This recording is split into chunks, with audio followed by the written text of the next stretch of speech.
everyone. Welcome back to Keeping Up with the Chaldeans. I'm Anthony Toma, your host. I'm here today with Alicia Naser. Hello. And she's going to enlighten us and pick all of our brains and make us all smarter and more enlightened. I don't know if I would say smarter, but... I gotta be smarter. So, I think this episode is a bit unconventional in the sense that I'm not promoting my business, I'm not promoting any of that. We're just talking about mental health. Okay. So, I guess to begin, why do I have the know-how to be talking about this? Yep. My PhD is in applied behavior analysis, which is the study of human behavior on a macro scale, on a micro scale, and I'm a board certified behavior analyst. Okay. And aside from those two things, a lot of other training and background. So I think a great place to start, given time constraints and trying to get the most out of this that we can, Yep. that's specifically related to the Chaldean community, is to talk about our value systems. And the reason why that's important is because values are like a compass. They guide our behavior.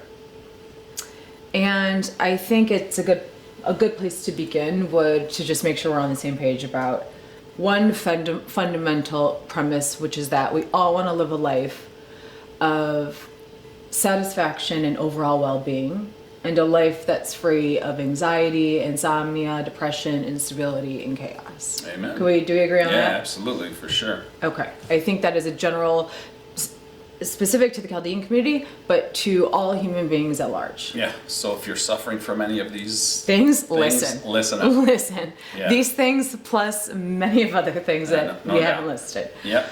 And then I think another great general premise that we should just make sure we agree on is the fact that, and this is also important to note at the onset, is I'm not Chaldean, I'm Palestinian and Lebanese, but speaking on behalf of a culture that is very similar in nature. Right.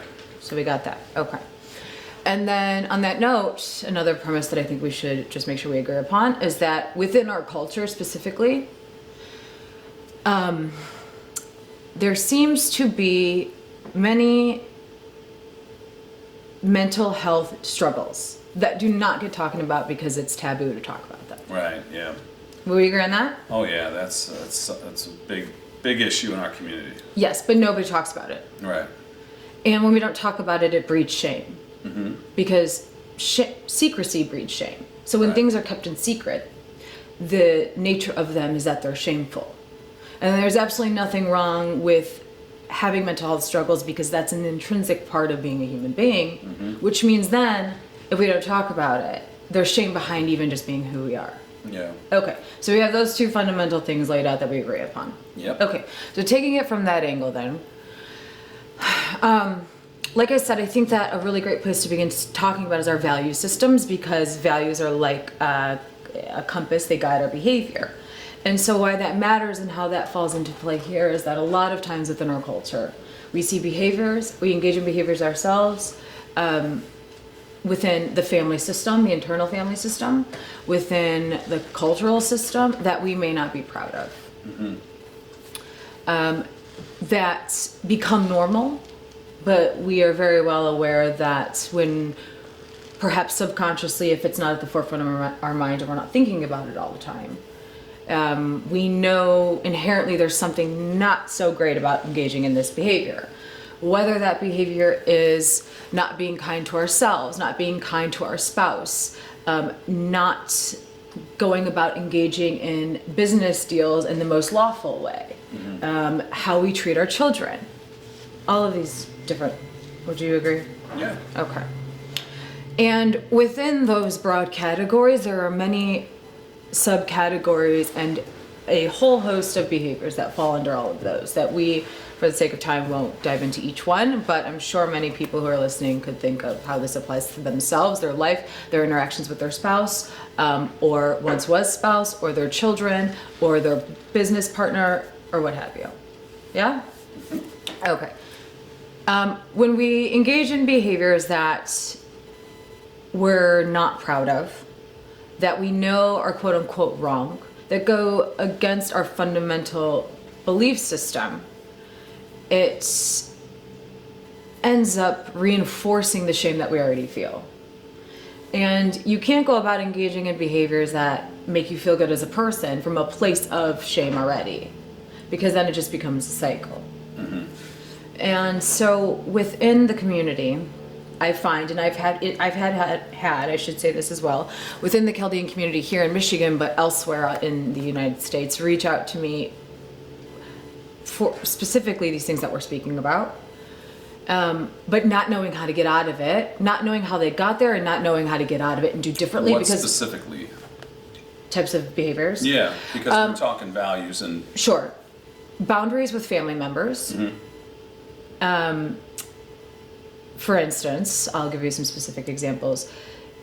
Feeling very chaotic within the family system, feeling as though they have to be a certain way, marry a certain person, make a certain amount of money, drive a certain type of car, live on a certain lake, have a certain type of boat, like all of these things. Yep. Okay? And go ahead. And how do you help someone out of that rut? Well. See, I'm trying to take shortcuts here, you know. And like many things in life, that strategy does not work. The shortcuts? They don't work. Okay. And the reason why they don't work is because they don't address the inherent and fundamental foundation of where the behavior comes from. But to that point, many people do try to take shortcuts, and many people do try to go about it the wrong way. I don't think with ill intention, but because there's a skill set and a deficit of a lack of understanding of where it's coming from, which is usually ourselves. Yeah. And that's a very hard place to look. No, the hardest place to look is within yourself for what's causing your troubles and the barriers to feeling overall life satisfaction and joy in life. And notice that I didn't say happiness, because happiness and joy are two different things. Happiness is fleeting. Joy is sustainable. Joy is a visceral experience that you can carry with you throughout life. Happiness comes and goes like many other emotions. And go ahead. So the solution to all of our problems are, I'm not going to give you. within If us? you're listening for a solution, you're not getting that. Are within us? They're within us. We can find them, right? Yes. Okay. I love that you recapped with that, because Okay. yes, they. Let me backtrack for a second and just correct myself. The majority of what can help us break free of barriers and to feel the solution, you would say. And I'm not proposing a solution by any means, because it is definitely contextual and it's person specific, circumstance specific, and what have you. But yes, the very first place to begin is within yourself.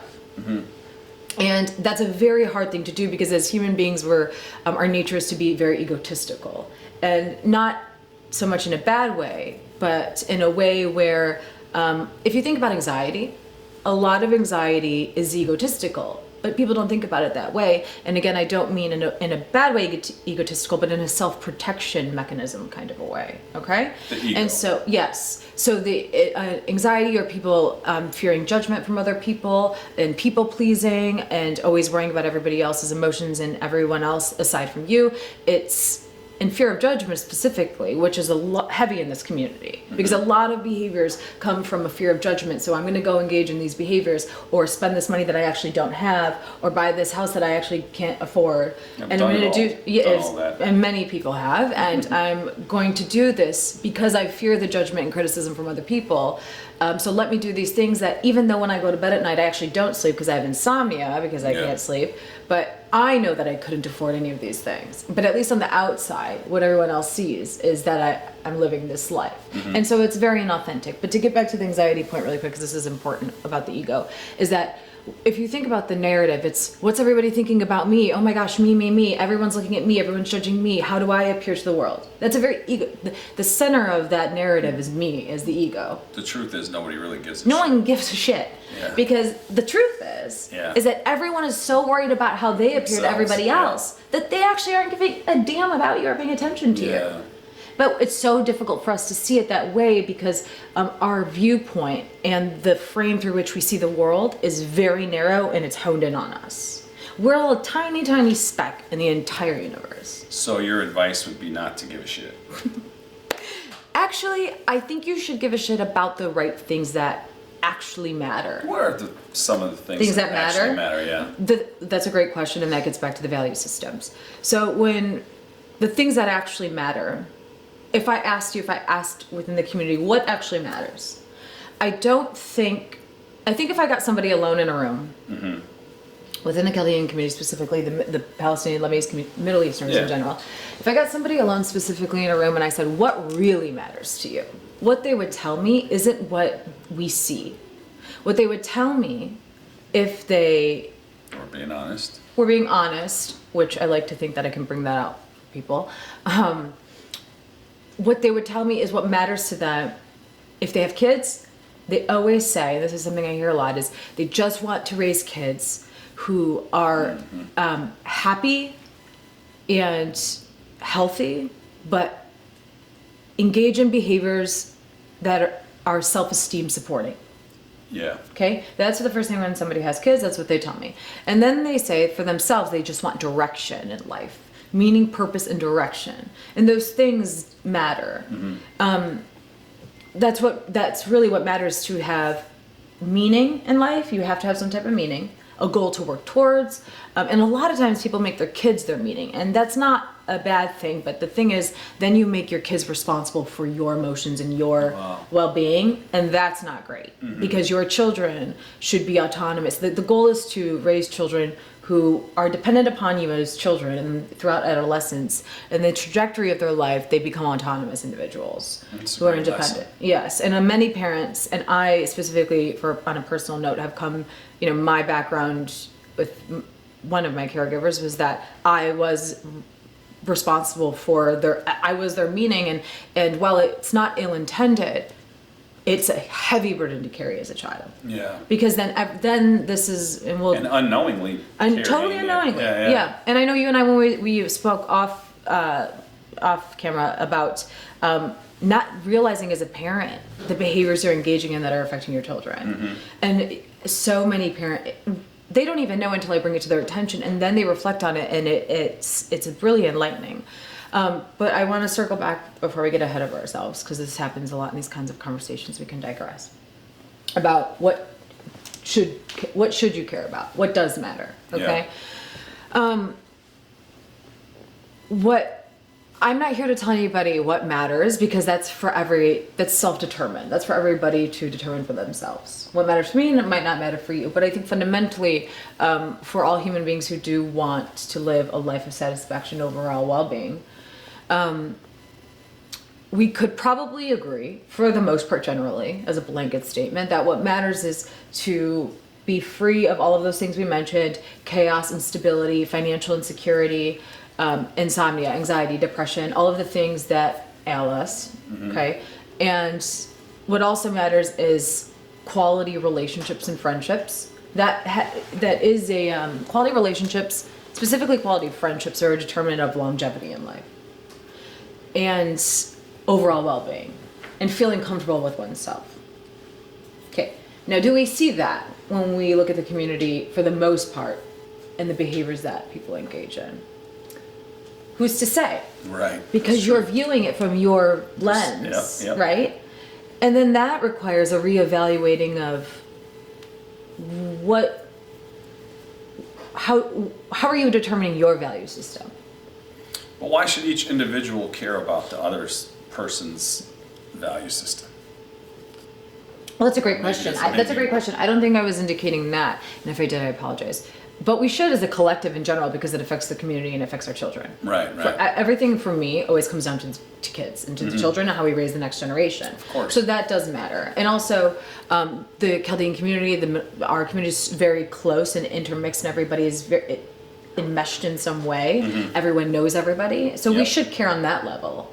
Because as a collective, there's group contingencies matter. But on an individual level, it's very difficult within this community to change, because, to your point, the group contingency is so strong. How are you not supposed to care about what kind of purse you're carrying or what kind of car you're driving, or whether or not you have a condo in Miami, if everyone else is caring about those things? You grow up in a community where you think you need to care about those things, and you should aspire to those things.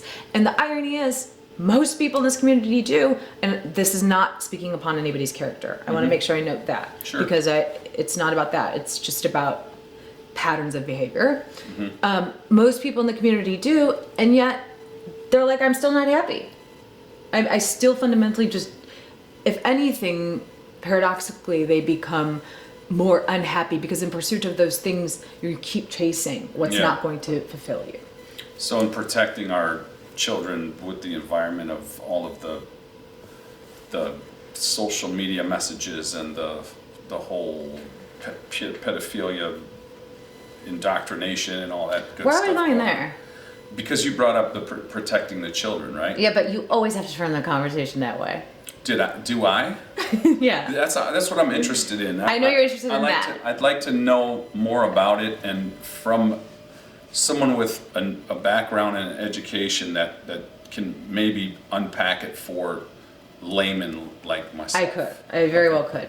But I think I'd love that's, to hear it. I'm sure you would, but I think that's a separate conversation. Okay. Because we can definitely unpack that. We could do a part 2 and talk about that. So what about the kids? The kids. And protecting the children. Okay, great question. The kids, and kind of bringing this all together a little bit, the kids, and to your first recap about, so the solution is within us, and then value systems. Let's think of it as like a triangle. We have these 3 points, okay? The children, value systems, solution within. Like inward introspection is like to look within. Okay? Well, this applies if you have parents and if you have kids and if you don't have children. So if you're newly married, soon to be married, or want children, or if you yourself are, from which most people are, attempting to, or wanting to just understand yourself a bit better and why you struggle, okay? Because everybody does, and that's another thing we need to make more normalized. How to protect them. The very first thing is to leave your own shame at the door.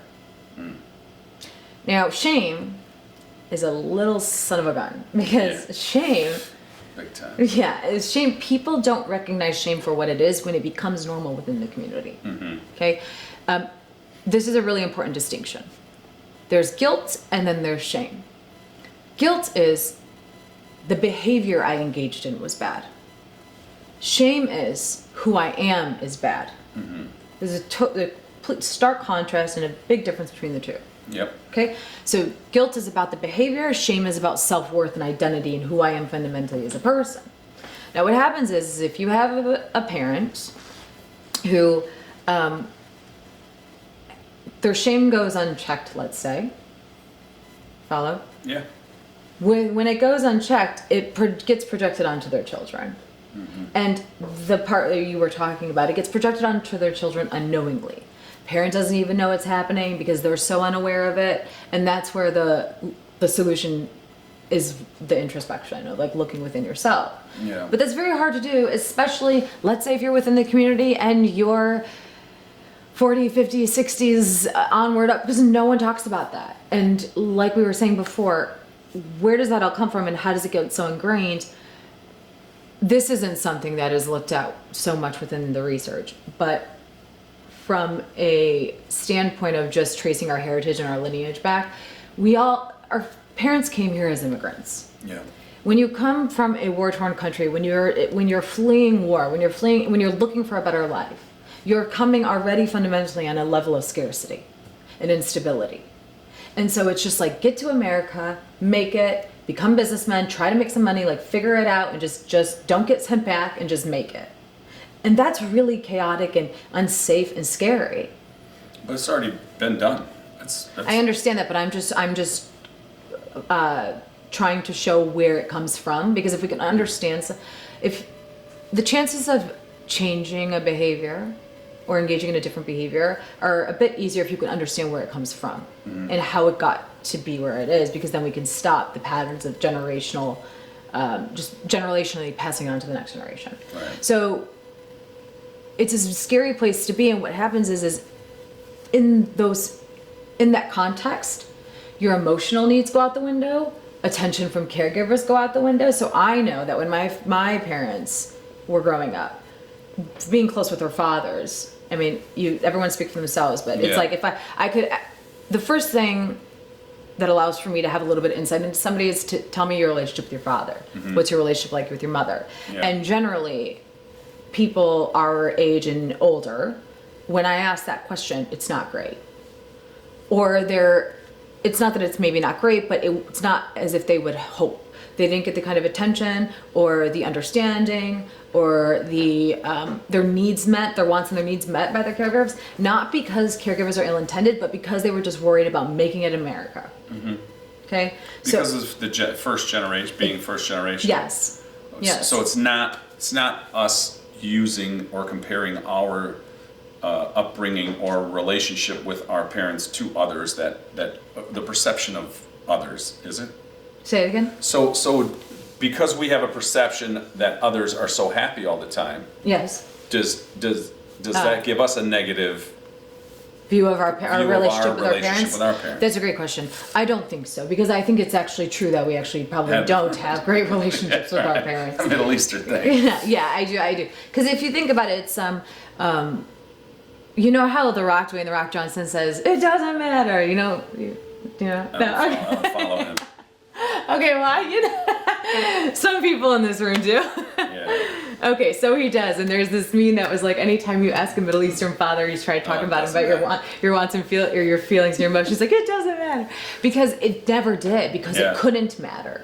In survival mode, it couldn't matter. So then what happens is we become parents who have no insight into emotional awareness, emotional agility, or emotional intelligence. We become men who specifically have to make a ton of money, become the breadwinner, which is a heavy burden to carry, and provide for everybody else. Then we become women who have to have a good name, don't mess up, just look good, and that's also a very heavy burden to carry. But then you get through that, and then you make a lot of money, and you're a good woman, and then what? You say you get through that, but it's you get there, yeah. You do all those things. Yeah. So okay, let's stop there. You do all those things. Yep. How's it working out? I don't know. For most, it's not. For most people, it's not working out. Right. So what's the point? So what's the point of what? What's the point of life? Oh. Now he wants the answer to life. Yeah, I mean, you did all this studying, all this reading. And you should have all the answers. I should have the answers to life. All right. Well, I do not. So sadly, you maybe just lost viewers, but I do not. Well, so let's say you get through all those things. Yep. And you get through them, but it's like, do you really get through them? Because you barely are getting by. You're struggling. Your marriage falls apart. You don't have a good relationship with your children. And this is not me speaking upon anybody specifically. I'm just saying in general, this is the common patterns within the community that I hear. Yeah. Feeling like you don't know what you're doing with your life, all of these things. And so what happens is we try to avoid what we're feeling when those things come to fruition. We're trying to avoid them and avoid the pain that is associated with them, or just trying to avoid the discomfort, because a lot of discomfort comes with that. But if it's normal within the community, then it's just the norm. Mm-hmm. And so you just got to keep going is what the mentality is. But that's where I would invite people to consider that you don't have to just keep going. You can actually do differently.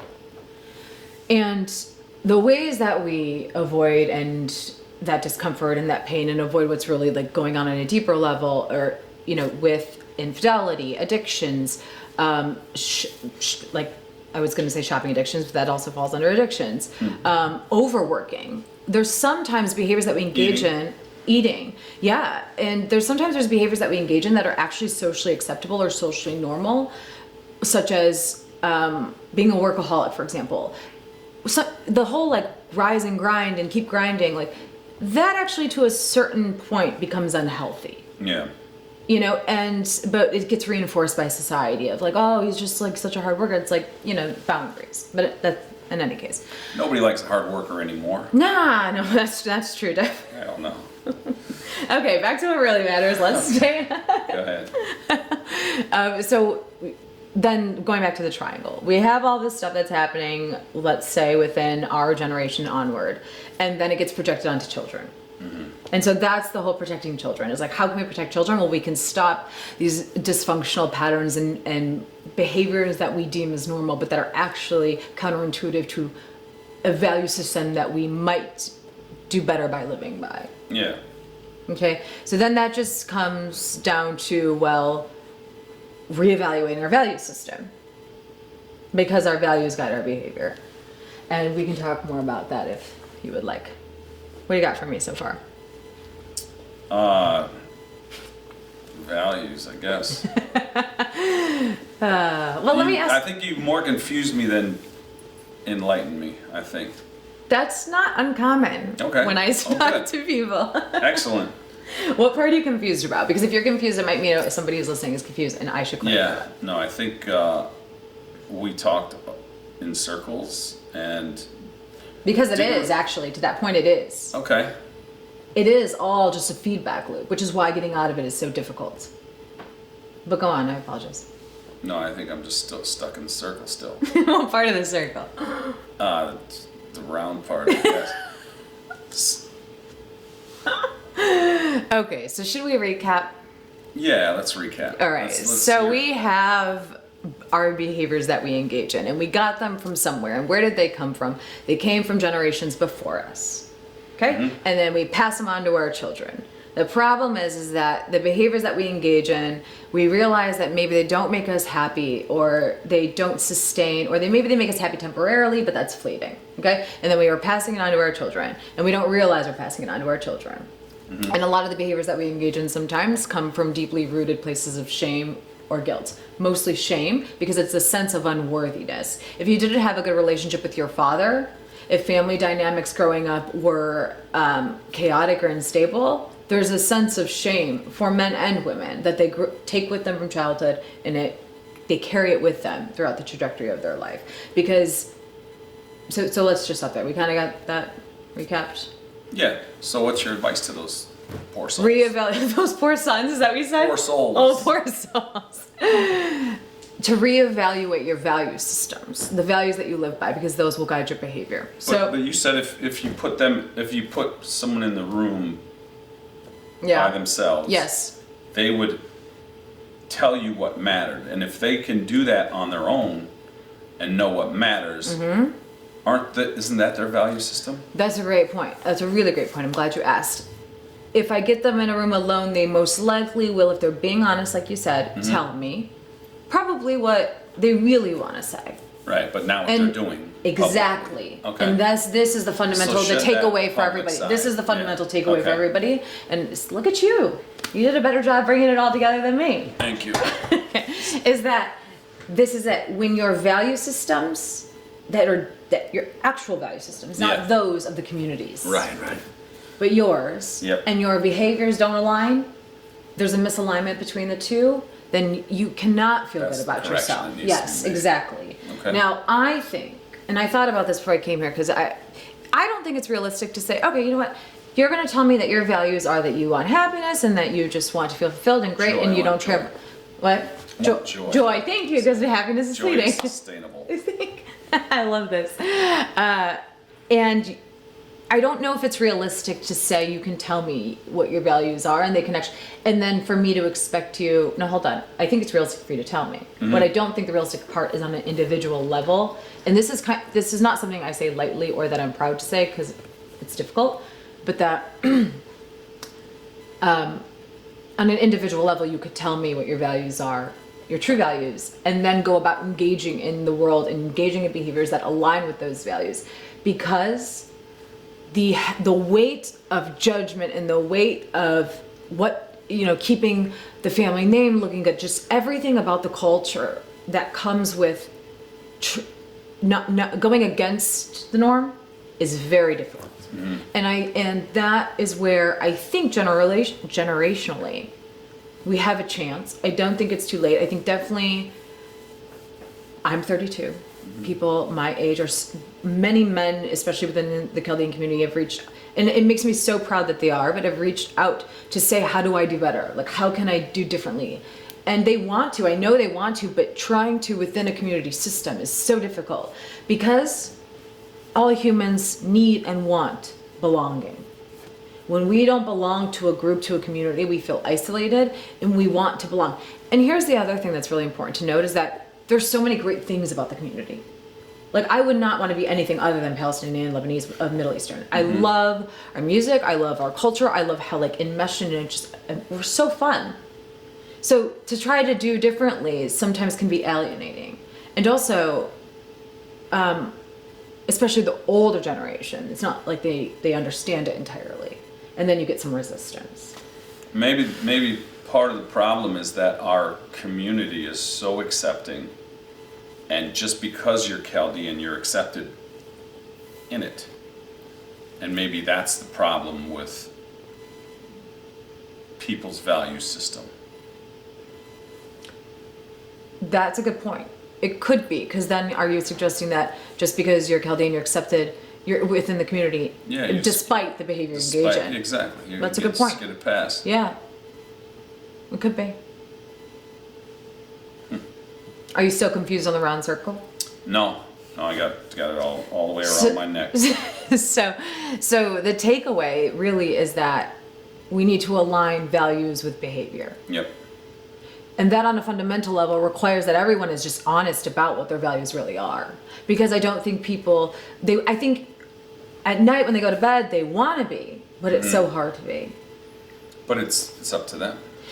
No one else can really make you tell the truth. That's true, but I mean,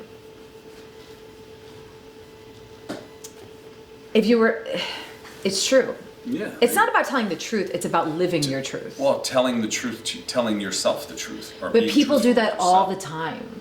People tell themselves the truth all the time, but also here's the other thing. People are so great at talking themselves out of the truth because the human brain, we respond based on emotion and we reason it with logic.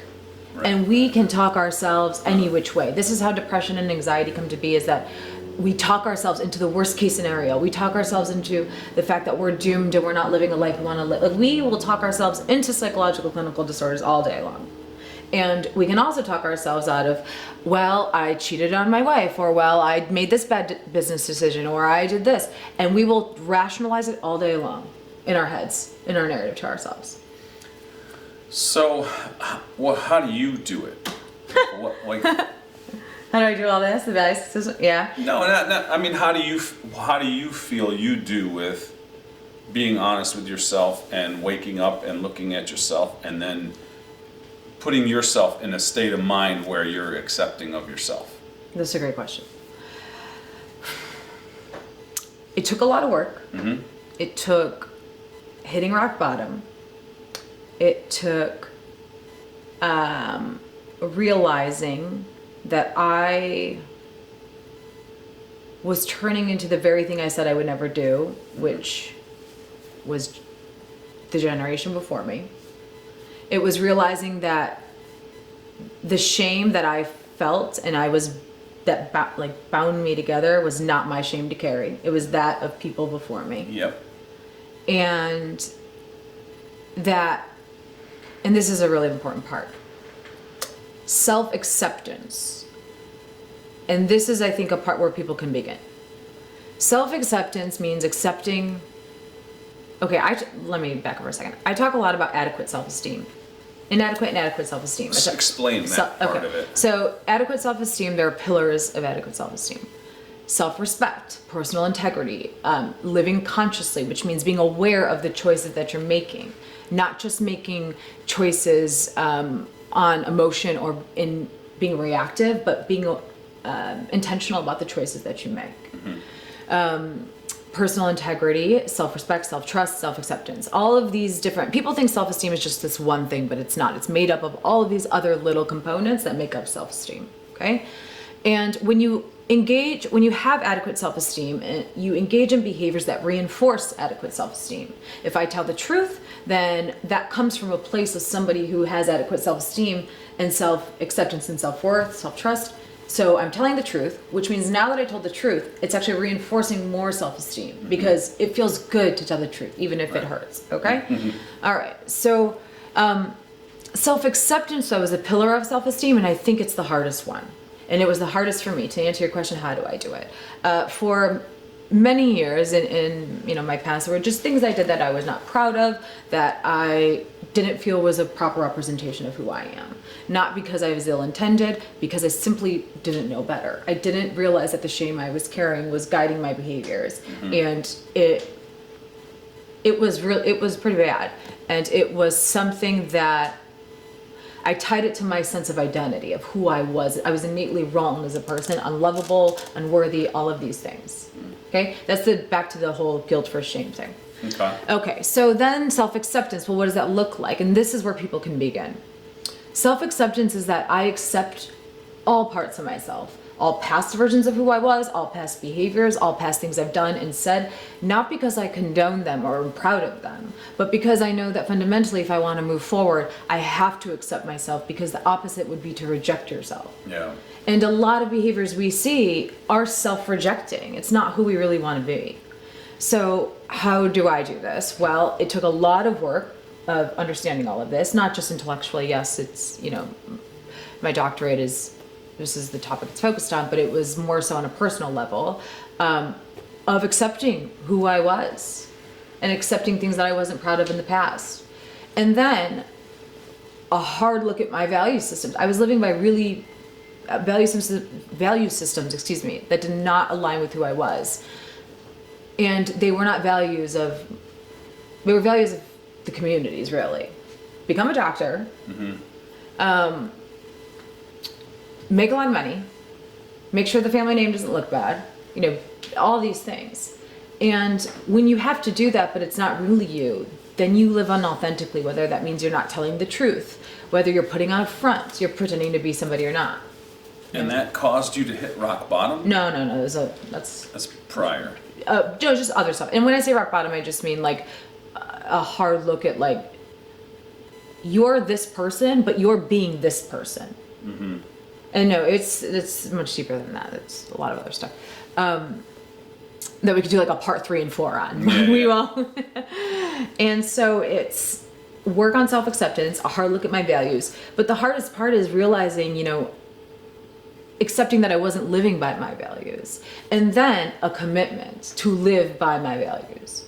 And the commitment piece is the hardest part, because you cannot have depth in anything in life unless you have commitment. If you want to start you must know this. If anybody wants to start a business, you have to be committed, because it's not going to work out in the beginning. It's not going to work out. There's going to be highs and lows, and it's going to be rough. But if you stay committed to it and you carry it through, you can be successful. Mm-hmm. Some of the most successful business people I know are people who stayed committed to one thing and one idea when they had good, market research to support the idea, but they stayed committed to it. And they not only that it became a strong source of a revenue stream, but it just provided so many other outlets and opportunities. And so commitment, staying committed to a decision. So for me, it was a decision of, these are my values, and I'm committed to deciding How did you decide your values? That's a great question too. So I pictured my life 10 years from now, and then, which sounds cliche, but it's very true. Mm-hmm. And then I also looked at some of the things I've heard and that I know to be true. And that is, when people are on their deathbed, they never say, I wished I worked another day in my life. And when people are on their deathbed, the things that they say, and there's research to support this, and I went and read it to see, is that when people are dying or at the end of their life, the things that they wish they would have done differently is that they would have kept friendships, quality friendships. They wish they would have said they were sorry, or not cared so much about what people thought of them. Mm-hmm. And that they would have done the thing, whatever the thing was. As if they wanted to take a trip somewhere, if they wanted to start a business venture, whatever it was, is that they just did it. Yeah. Because a lot of life, when you get to the end of your life, whenever it is, and is that it's a regrets. And so for me, how did I decide was, this is an important point in deciding, is that you have to be future oriented. A lot of times we're very much in the moment. But being future oriented is, okay, you don't always have to think about the future so much where it like causes anxiety or what have you, but you do need to think about, if you want this end goal and this terminal goal, what are the behaviors you need to engage in over a certain amount of time? So it's like, if I want love, if I want friendship, if I want a family, if I want all these things, what do I need to get there? Yeah. Because then my values are the behaviors that I'm going to engage in that are going to get me there over time. Yeah, that makes perfect sense. Exactly. So it's, how did I decide what my values are? I took a look at what I wanted 10 years from now, and was then kind of reverse engineered, what do I need to do to get there? And then I looked at, well, what are the biggest regrets most people have, and how to not do that? a lot of times we're flooded in like self-help and mental health about what to do. It's easier to talk about what not to do sometimes. It was like, well, just don't do these things that these people that were dying said they regretted. Right. You're smart. I'm smart? You're smart. Thank you. We have it on camera. Smart girl. You want it in writing, a compliment in writing. I love I this. give you one I'll take it. in video. What else do we need to cover for our audience? We said values, and then you wanted to talk about something, so a different subject. Did I? I think I can't recall, but really the biggest takeaway point for me is that I think would help the community and just benefit everybody is a look at your value systems and your values and how on an everyday occurrence, how are you not living in alignment with those values? And then your resistance to even looking at how you might not be living in alignment with those values. A lot of people, That's a big part of it. it's huge. It's so huge because the second I say it, everyone's defenses go up and people become very psychologically rigid. Yeah. Because no one wants to look within because we're great. How could it be me? I could not be the problem. But do you think that... Do you see where I'm going with that though? Well, yeah, only because you're a psychologist, right? No, I'm a behavior analyst, but go ahead. Behavior analyst. Let's put it in psychology. So if you're talking about behavior, and I'm speaking to a behavior analyst, you being that person, my defenses would automatically go up, right? Yeah. So do you think on a day-to-day, if you're speaking to a friend, how would you approach your friend and enlighten your friend on that message? So it's because I think friend to friend, it might come off as non-intrusive and beneficial instead of speaking to a behavior analyst. Yeah. Well, I wouldn't because I don't give unsolicited advice, especially in that way because people hate being told. Yeah. Oof. Unsolicited advice. If you ever notice when you tell somebody something and all you're looking for is just understanding, yet they give you unsolicited advice, you're like, I'm not looking for that. Yeah. Unsolicited advice feels so icky for a reason. I give it so often. I know, you crazy. gotta stop. It's too much. You gotta stop. Yeah. It doesn't Today's feel. the day. You're still committed to that value? I'm going to commit to that value. So, where were we? I just lost my train of thought. About unsolicited advice. No, unsolicited advice, but being icky. No, living in alignment with your values. Yep. And on a fundamental level, on an everyday level. Oh, the resistance. Okay.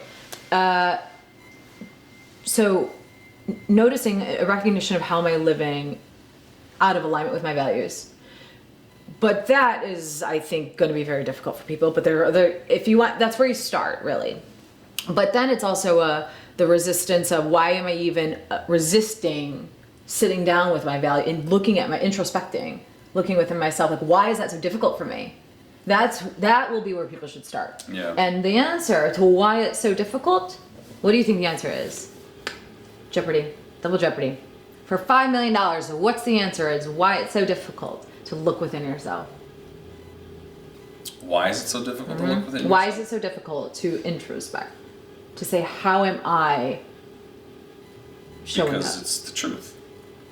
It's so difficult because shame. Yeah. It's so difficult because it's tied to our identity. It's What so difficult. are some questions that someone can ask themselves? Okay, if I were to live 10% more authentically, what would that look like in my everyday life? With my family, in my business, in my family, in my business, in my marriage, in my interactions with people, with the barista, like whomever. If I were to live 10% more authentically, what would that look like? If I were to, another good question is, what's holding me back? What am I fearful of? Yep. Judgment from others, failure, resistance from the outside, how the community will view me. What am I fearful of? And for men and women, this is different, especially in our culture. Men carry a heavy burden. I talk about men's mental health a lot. I do because, I'm a woman. I'm definitely on the side of women for sure, no doubt. But men carry a heavy burden. Okay, we're not going to reinforce that behavior. We're just going to ignore it. My fault. So anyway, like I was Slipped. saying, back to me. Men, not only societally, we tell men that they shouldn't show their emotion and show vulnerability and show that they're scared or that they're fearful. We just tell them to shove all that down and everything is fine and only be tough. And the suicide rate in men is highest for a reason, because you cannot shove things down. It will always be there. It just changes in form. And then we get, a ton of maladaptive behaviors to cover up or replace all that shoving the feelings down. And then for women, we carry our own. There's a lot there. And so it's really hard to be vulnerable and to be intimate with knowing yourself. Because first of all, we were probably never taught how to do it. Right. No one ever talked to us about our emotions growing up. We weren't allowed to have them. Yeah. And if you did have them, you had to just put on a mask and fake it and what have you. Or spray some Windex on. Spray some Windex on everything, including your sadness and your pain Yeah. and your wounds. And when you put Windex on your wounds, it burns. Yeah, for sure. Yeah. And it still burns for many people. Yeah. So, recap? Are we Yes, coming up on our time? Yeah, we are coming up on the So time. recap, reevaluating your value systems. People can reach out. I have a lot of different values prompts, like reflections, but also just actual behaviors you can engage into. Because sometimes psychology gets a little woo-woo, and I'm not like that. I'm very objective. Like, I need hard data. And so there are ways to go about reevaluating your value systems that is more objective and observable and measurable. And then, I say and then, but it's not like one comes before the other. But a good place to begin is just introspection of where is my resistance? What am I resistant to?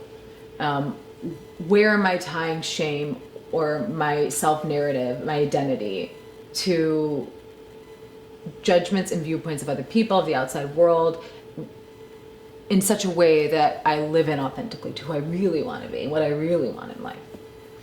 Yeah. So those two takeaways, I think, are good places to begin. I could give a whole host of other things. Oh yeah, I got a lot of inspirational and helpful information from your Instagram page.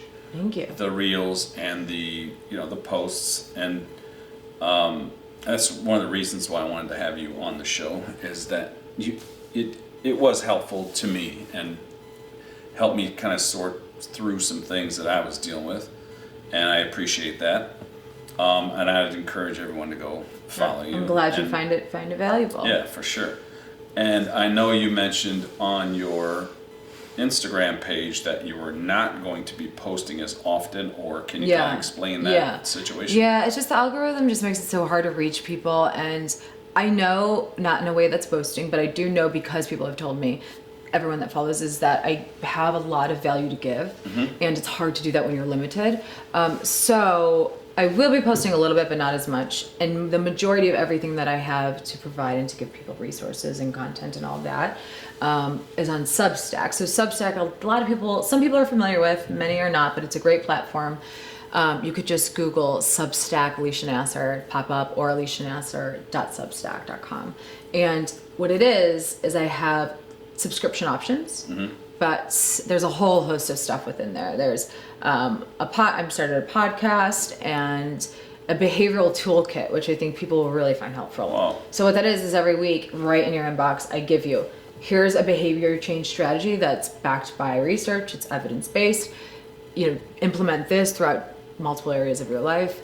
So a behavioral toolkit, a podcast, and Are they age range specific? it applies to everybody. Really? When it is specific, there's a lot of things where, to give you a general idea of the things that I talk about, I know but that it'll apply to is relationships, marriage, intimacy, commitment, parenting, a business, financial abundance, financial scarcity, self-esteem, self-worth, self-acceptance, all of that, men's mental health, personal responsibility. Because another thing that I'm glad I just thought of this, because I don't want to miss this point, is that all of these things, yes, could have happened to us when we were children. We might not have had a great relationship with our father, whatever the case may be for somebody. But as an adult, where we can do differently to protect our children, going back to that triangle, is self-responsibility. As adults now, it's our responsibility to do differently. And that means that you can make all the excuses in the world, or you can be responsible and you can commit to doing differently. Yeah. And so I provide resources on that and a whole host of other stuff. Beautiful. Yeah. It was a pleasure. It was my pleasure. Thank you very much. Thank you. I hope everyone got something out of this. something out of this, yeah. Not the answer or the key to life, but maybe just a little and something. if you didn't get something out of it, or you did get something out of it and you want more, you can follow this young lady at on Instagram and at Substack. So Yeah. check her out. She's awesome. Thank you. Thank you. We're signing off. Goodbye, everybody. Bye.